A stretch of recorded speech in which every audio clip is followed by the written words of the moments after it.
Hello friends, तो स्वागत है आप सभी का मेरे चैनल कीप ग्रोइंग पर।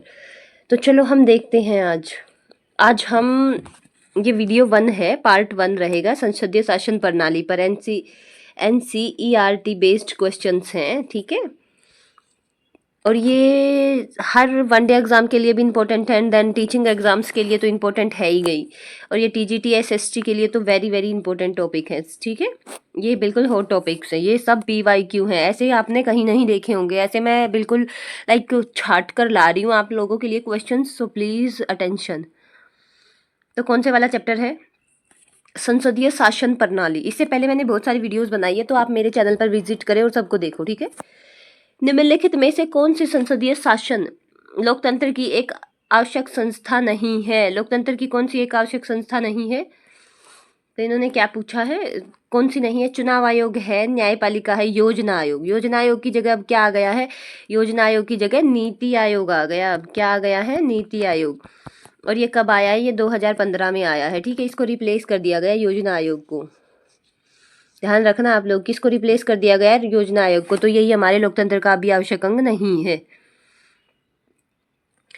The term of councils of states, यानी कि इन्होंने क्या पूछा है कि राज्यसभा का कार्यकाल है, तो राज्यसभा का कार्यकाल कितना है? 6 वर्ष। तो कितना है राज्यसभा का कार्यकाल? 6।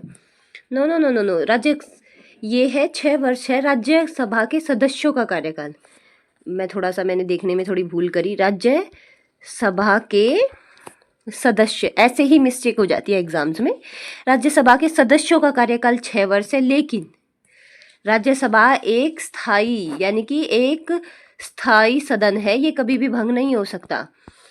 तो इसका कार्यकाल कितना है? इसका क्या आएगा? इसका आएगा, it is a permanent chamber. और ये जो 6 वर्ष है, ये इसके सदस्यों का कार्यकाल है, जो हर 2 वर्ष में 1/3 सदस्य सेवानिवृत्त हो जाते हैं, यानी कि चले जाते हैं, रिटायर्ड हो जाते हैं, ठीक है। आर्टिकल 360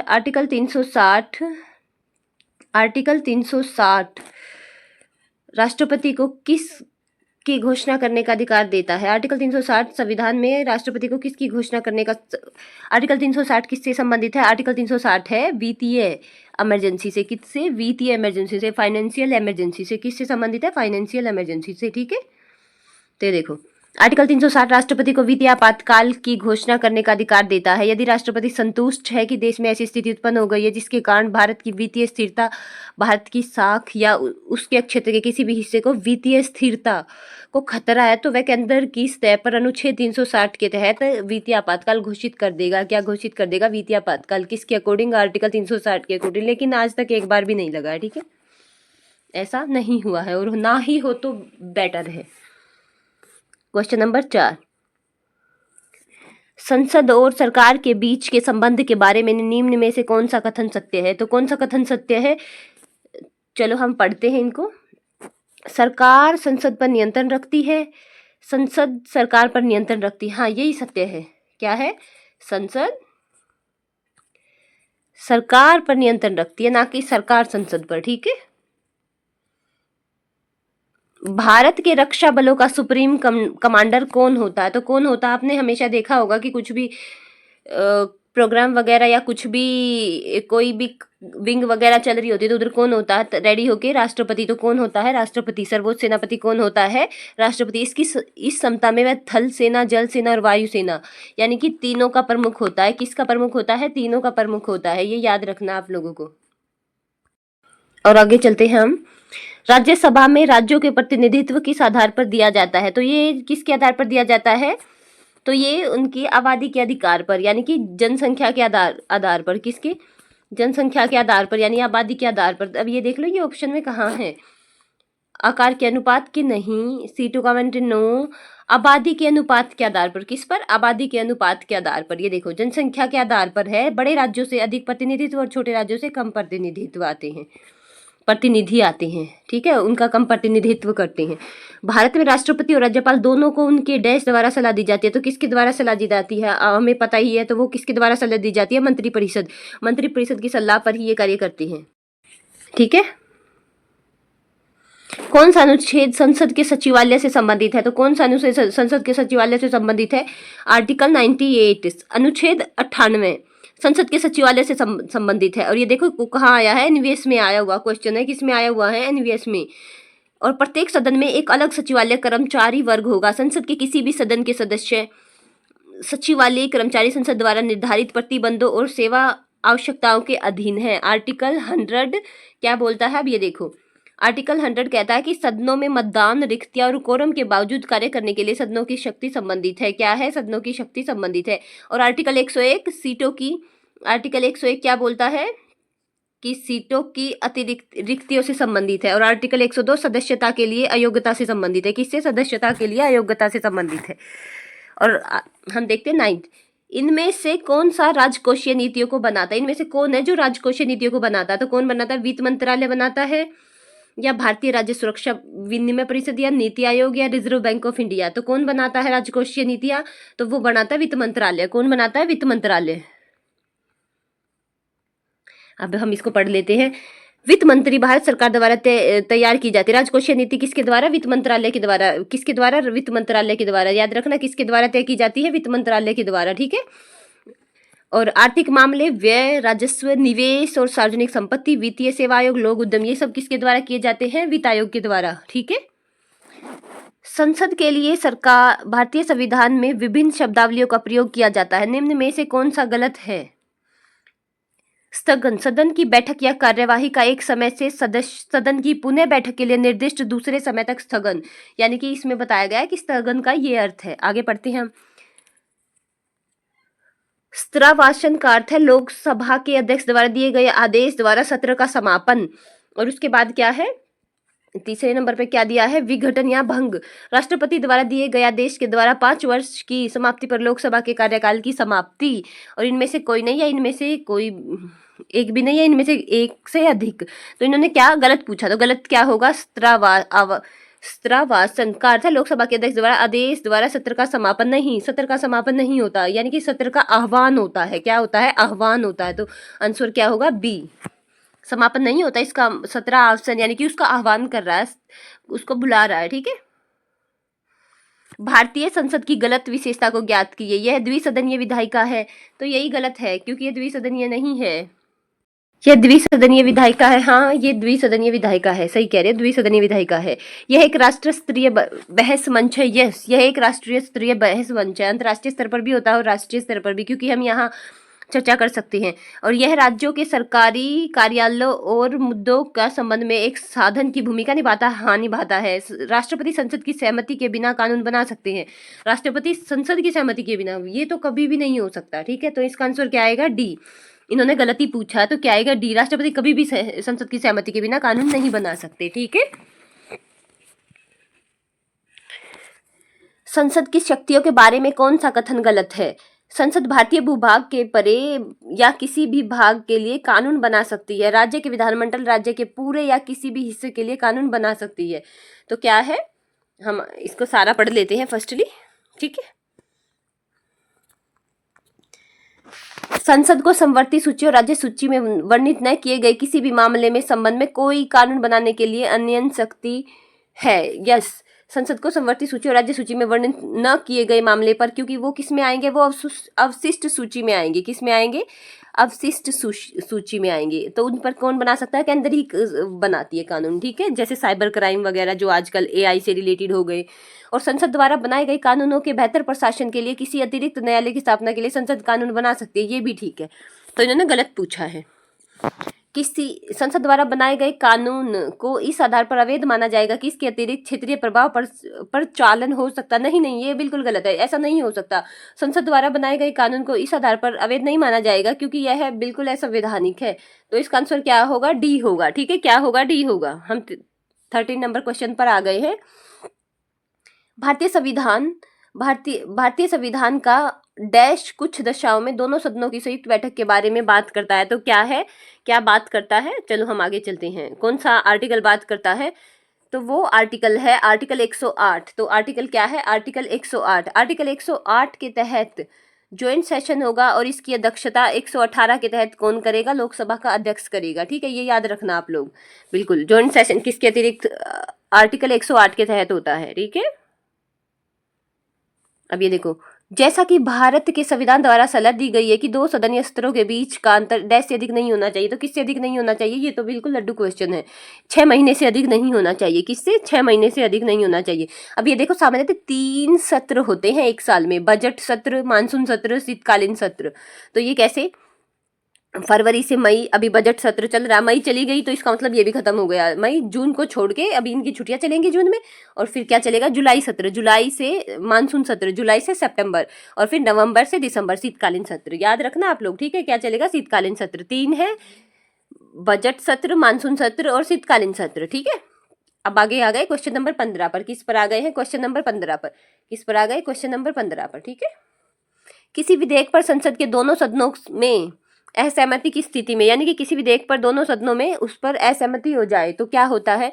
एक विशेष संसदीय समिति का गठन स्थिति को सुलझाने के लिए किया जाता है। प्रधानमंत्री हस्तक्षेप करता है, राष्ट्रपति का निर्णायक वोट डलवाते हैं, या संसद दोनों सदनों की एक संयुक्त बैठक बुलाती है। तो क्या होता है? अभी हमने पढ़ा था, तो होता है संयुक्त बैठक बुलाई जाती है। और ये किसके तहत? आर्टिकल 108 के तहत और 118 के तहत लोकसभा का अध्यक्ष ही इसकी अध्यक्षता करता है। याद रखना आप लोग, 118 के तहत अध्यक्षता कौन करेगा? लोकसभा का अध्यक्ष। और बैठक बुलाई जाएगी संयुक्त 108 के तहत, ठीक है? आर्टिकल 108 के तहत। तो भारत में द्विसदनीय संसद है। कौन सा संसद है? द्विसदनीय, यानी कि द्विसदनीय कैसे? लोकसभा, एक मिनट, लोकसभा और एक कौन सा है? राज्यसभा, ठीक है? ये आर्टिकल 80 में और ये 81 में आता है। किसमें? 80 और 81 में, ये याद रखना, ठीक है? और संसद खुद आता है 79 में। किसमें? 79 में। ये देखो, ज्वाइंट सेशन बुलाते हैं आर्टिकल 108 के तहत, ये बिल्कुल याद रखना। और 118 के तहत आर्टिकल, उसका जो उसकी अध्यक्षता करेगा वो कौन होगा? वो लोकसभा का अध्यक्ष ही होगा। भारतीय संसद में आधिकारिक विपक्ष के रूप में मान्यता प्राप्त करने के लिए भारत में एक पार्टी के पास कम से कम कितनी सीटें होनी चाहिए?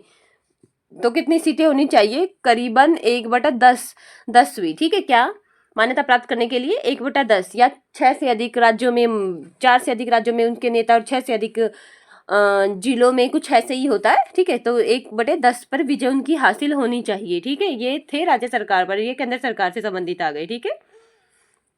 निम्नलिखित कथनों पर विचार कीजिए, कौन सा सही है? सामान्यतः कैबिनेट मंत्री सत्ताधारी दल या दलों के शीर्ष स्तरीय नेता होते हैं जिन्हें बड़े मंत्रालय प्रभार सौंपे जाते हैं। तो ये स्टेटमेंट बिल्कुल राइट है। कैबिनेट मंत्री मतलब वो होते हैं जो सत्ताधारी दल के बड़े ऊंचे ऊंचे नेता होते हैं, उनको क्या क्या सौंपा जाता है? उनको ही बड़े बड़े मंत्रालय सौंपे जाते हैं। क्या सौंपे जाते हैं? बड़े बड़े मंत्रालय, ओके? इसके बाद आ गए हैं स्टेटमेंट बी। राज्य मंत्री कैबिनेट मंत्रियों से संबंध होते हैं और उनकी अपेक्षा की जाती है कि वे उनका सहयोग करें। नहीं नहीं नहीं, राज्य मंत्री इनसे संबंधित नहीं होते। इन्होंने क्या पूछा? Ministers of state with independent charge are attached to and required to assist cabinet ministers. No, never. ये स्टेटमेंट बिल्कुल रोंग है। क्या है? ये रोंग है। वो उनको असिस्ट नहीं करते, ठीक है? वो उनका सहयोग नहीं करते। तो हमारा आंसर होगा ए ठीक है और बी गलत है। ये देखो, इधर भी दे रखा है। कैबिनेट मंत्री अमूमन सत्ताधारी पार्टियों के गठबंधन की पार्टियों के वरिष्ठ नेता होते हैं जिनको प्रमुख मंत्रालय सौंपे जाते हैं। कैबिनेट मंत्री मंत्रिपरिषद में नाम पर फैसले करने के लिए बैठक करते हैं। इस तरह कैबिनेट मंत्रिपरिषद का शीर्ष समूह होता है। तो किसका शीर्ष समूह होता है? मंत्रिपरिषद का शीर्ष समूह होता है। इसमें करीब 2 मंत्री होते हैं। राज्यसभा अपने विभाग के कैबिनेट मंत्रियों से जुड़े होते हैं, ठीक है? हम नेक्स्ट क्वेश्चन पे चलते हैं। ये देखो, ये स्टेटमेंट्स वाइज क्वेश्चन ही हैं जो आजकल आते हैं। कौन सा कथन सही है? Which of the following is correct? All the members of the Rajya Sabha are elected by the state legislative assemblies. Rajya Sabha के सभी सदस्य राज्य विधानसभाओं द्वारा चुने जाते हैं। तो चलो हम आगे देखते हैं। केवल राज्यसभा के सदस्य ही उपराष्ट्रपति के लिए चुनाव लड़ सकते हैं।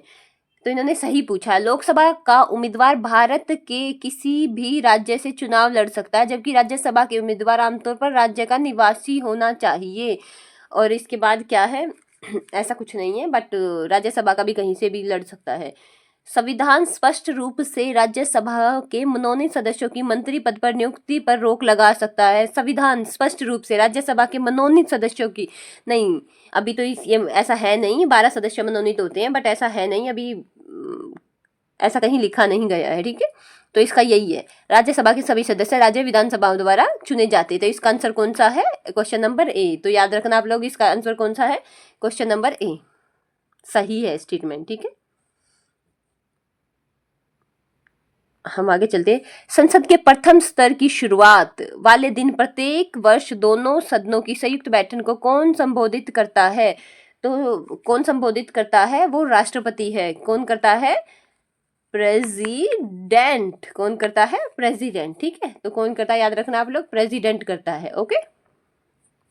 संविधान के अनुच्छेद 87 में राष्ट्रपति का विशेष अभिभाषण उल्लेखित है, जिसके तहत राष्ट्रपति प्रत्येक आम चुनाव के पश्चात प्रथम स्तर के प्रारंभ में, प्रत्येक वर्ष के प्रथम स्तर के प्रारंभ में एवं 7 में संसद के दोनों सदनों का अभिभाषण करता है, यानी कि स्वागत करता है, उनको बताता है कि भाई ऐसे कार्य वगैरह होंगे। ठीक है, निम्नलिखित में से विधानसभा सदस्यों के चुनाव के लिए कौन सा सही है? विधानसभा के सदस्य सीधे जनता द्वारा चुने जाते हैं। तो इन्होंने क्या कहा है? Member of legislative assemblies are directly elected by people. Yes, this statement are correct. This statement is correct. Sorry, this statement is correct. कैसे करेक्ट है? क्योंकि एमएलए हम ही तो चुनते हैं। ठीक है, member of legislative assemblies are elected by electoral college. विधानसभा के सदस्य निर्वाचन मंडल द्वारा निर्वाचित होते हैं। नहीं, अभी तो हम कह रहे हैं कि जनता द्वारा होते हैं, और फिर हम कह रहे हैं कि निर्वाचन मंडल द्वारा होते हैं, तो ये गलत है। Only statement 1 is true. क्या? Only statement 1 is true. इसका निर्णय कौन करता है कि विधेयक धन विधेयक है या नहीं? Question number 21। इसका निर्णय कौन करता है कि कौन सा बिल मनी बिल है? तो कौन करेगा? वो करेगा लोकसभा का स्पीकर। लोकसभा का स्पीकर। आर्टिकल 110 के तहत धन विधेयक को परिभाषित किया गया है। और ये देखो, राज्यसभा धन विधेयक को सिर्फ 14 दिन के लिए रोक सकती है, उसके बाद तो वो स्वतः ही पारित माना जाएगा। उसके बाद आ गए हम क्वेश्चन नंबर 22 पर। भारत की संसद की संयुक्त बैठक की अध्यक्षता कौन करता है? तो संयुक्त बैठक की अध्यक्षता कौन करता है? लोकसभा का स्पीकर उसका अध्यक्ष करता है। कौन करता है? अध्यक्ष करता है। भारतीय संविधान के आर्टिकल 108 में संसद की संयुक्त बैठक का प्रावधान दिया गया है। क्या दिया गया है? प्रावधान दिया गया है। अध्यक्षता कौन करता है? संयुक्त बैठक की अध्यक्षता करता है आर्टिकल 118 के तहत लोकसभा का अध्यक्ष, यानी कि स्पीकर करता है। लोकसभा का स्पीकर करता है। अनुच्छेद 100 के अंतर्गत लोकसभा स्पीकर के निर्णायक मत देने का प्रावधान है। आई थिंक ना मैंने लोकसभा अध्यक्ष बोला, आप उसकी जगह लोकसभा स्पीकर वर्ड एक ज्यादा इफेक्टिव वर्ड है, स्पीकर आएगा उधर। ठीक है, आप लोग करेक्ट कर लेना, जो 118 के तहत मैं अभी तक बताती आई हूँ आप लोगों को। ठीक है, अब आ गए हम क्वेश्चन नंबर 23 में। किस में आ गए हैं हम? क्वेश्चन नंबर 23 में। The president of India can be removed from his office by the. तो इन्होंने क्या कहा है? राष्ट्रपति को कैसे पद से हटाया जा सकता है? इनका मतलब ये है कि कैसे उसको रिमूव्ड किया जा सकता है। तो कैसे किया जा सकता है और ये किसके द्वारा किया जा सकता है? तो ये किया जा सकता है सिर्फ पार्लियामेंट के द्वारा। और कौन सी प्रक्रिया से? महाभियोग प्रक्रिया। कौन सी? महाभियोग प्रक्रिया, जिसका पूरा होना ही अपने आप में बहुत बड़ी बात है। ठीक है, कौन सी? संसद के द्वारा और महाभियोग प्रक्रिया के द्वारा। ठीक है, आर्टिकल 61 में राष्ट्रपति के महाभियोग प्रक्रिया का वर्णन है। तो किसमें है प्रोसेस? आर्टिकल 61 में। हम आ गए क्वेश्चन नंबर 24 पर। भारत के संदर्भ में इन कथनों पर विचार कर सही उत्तर का चयन कीजिए। राष्ट्रपति राष्ट्राध्यक्ष होता है और औपचारिक रूप से देश का सबसे बड़ा अधिकारी है। ये स्टेटमेंट करेक्ट है। ठीक है, प्रधानमंत्री सरकार का प्रमुख होता है। दरअसल राष्ट्रपति की ओर से अधिकांश अधिकारों का इस्तेमाल सही करता है। तो इन्होंने क्या कहा है? ये राष्ट्रपति की ओर से नहीं, ये राष्ट्रपति की ओर से नहीं करता, क्योंकि ये तो हमारा सरकार का प्रमुख होता है, तो वो नाम मात्र का, और ये वास्तविक हमारा क्या है? प्रमुख है। वो नाम मात्र, जो हमारा राष्ट्रपति है वो क्या है? नाम मात्र प्रमुख है। तो सारी शक्तियां किसके हाथ में है? सारी शक्तियां हमारी प्रधानमंत्री आ रही है। स्टेटमेंट गलत है। तो क्या होगा? Statement 1 is true and second is false. क्या होगा? Statement 1 is true and second is false. क्या होगा? Statement 1 is true and second is false. ठीक है, तो हम क्वेश्चन नंबर 25 पर आ गए हैं। हम 25 ही करेंगे क्योंकि वीडियोस लंबी हो जाती है और ये बहुत सारे क्वेश्चन है, तो मैं पार्ट्स वाइज करवाती रहूंगी। तो आज हम कर लेंगे पार्ट 1 को। ठीक है, आगे आप देख लेना, पार्ट 2 और 3 आ जाएंगे। Below is the list of Rajya Sabha seats from different states, which one of these is correct. इन्होंने क्या पूछा कि राज्य की राज्यसभा सीटें दी गई है, तो उनका मिलान करो, कौन सी करेक्ट है। आंध्र प्रदेश 16, गुजरात 18, तमिलनाडु 10 एंड आंध्र प्रदेश 11, गुजरात 11, तमिलनाडु 18। हाँ, तो ये वाली ही है। कौन सी वाली? तो है बी नंबर की, ये वाली ठीक है, बाकी नहीं है ठीक। ठीक है, अभी हम देख लेते हैं। ये देखो, राजस्थान की 10 है, गुजरात की 11 है, आंध्र प्रदेश की 11 और तमिलनाडु की 11 है। ठीक है, कितनी है? 11। हम क्वेश्चन नंबर 26 में आ गए हैं। लोकसभा और राज्यसभा में प्रश्नकाल की अवधि कितनी होती है? तो कितनी होती है राज्यसभा और लोकसभा में प्रश्नकाल की अवधि? सत्र के 1 घंटा पहले। क्या? सत्र के 1 घंटा पहले। संसद सत्र की बैठक में प्रथम घंटे प्रश्नकाल के लिए होता है और प्रश्नकाल में पूछे प्रश्नों का उत्तर सामान्यतः मंत्रियों द्वारा दिया जाता है। 3 प्रकार के प्रश्न होते हैं, तारांकित, अतारांकित और अल्प सूचना। ठीक है, प्रश्नकाल के तुरंत बाद शून्यकाल आरंभ होता है। ये ध्यान रखना, हम क्या सोचते हैं कि सबसे पहले ना शून्यकाल आया होगा, लेकिन ऐसा नहीं है। क्या? ऐसा नहीं है।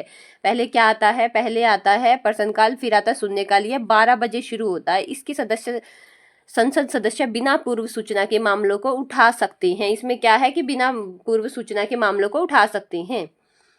क्वेश्चन नंबर 27, किस राज्य में लोकसभा की अधिकतम सीट है? तो किस राज्य में लोकसभा की अधिकतम सीट है हम ऐसे बता सकते हैं, वो है अच्छा, यूपी दे नहीं रखा, वैसे तो यूपी में है बट इसमें यूपी नहीं दे रखा, तो हमें छाटा पड़ेगा ये किस में है। तो इसमें है आंध्र प्रदेश में। किस में? आंध्र प्रदेश में। देखो किस किस में, पश्चिम बंगाल में 42 है, महाराष्ट्र में 48 है, बिहार में 40, आंध्र प्रदेश में 25 है। आई थिंक कम पूछा फिर इन्होंने कि कौन कितनी पूछा है? अधिकतम सीट है, किस राज्य में लोकसभा की अधिकतम सीट है। तो किस राज्य में लोकसभा की अधिकतम सीट है? महाराष्ट्र में। किस में है? महाराष्ट्र में।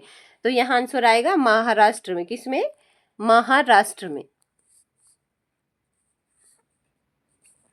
राज्यसभा का कार्यकाल होता है, राज्यसभा का कार्यकाल, यह एक परमानेंट चैम्बर है। अभी बताया था ना मैंने पीछे, उसके सदस्यों का कार्यकाल 6 वर्ष होता है। उसके सदस्यों का कार्यकाल कितना होता है? 6 वर्ष होता है, लेकिन वो एक खुद एक परमानेंट चैम्बर है। क्या है? परमानेंट चैम्बर है, याद रखना आप लोग। और उसके सदस्यों का 6 वर्ष, और हर 6 वर्ष के बाद 1/3 सदस्य रिटायर्ड हो जाते हैं। ठीक है, आपातकाल के दौरान संसद की समयावधि को बढ़ाने के बारे में निम्न में से कथन कौन सा सही है? आपातकाल के दौरान इसको एक बार में आपातकाल में 8 महीने तक बढ़ाया जा सकता है? नहीं।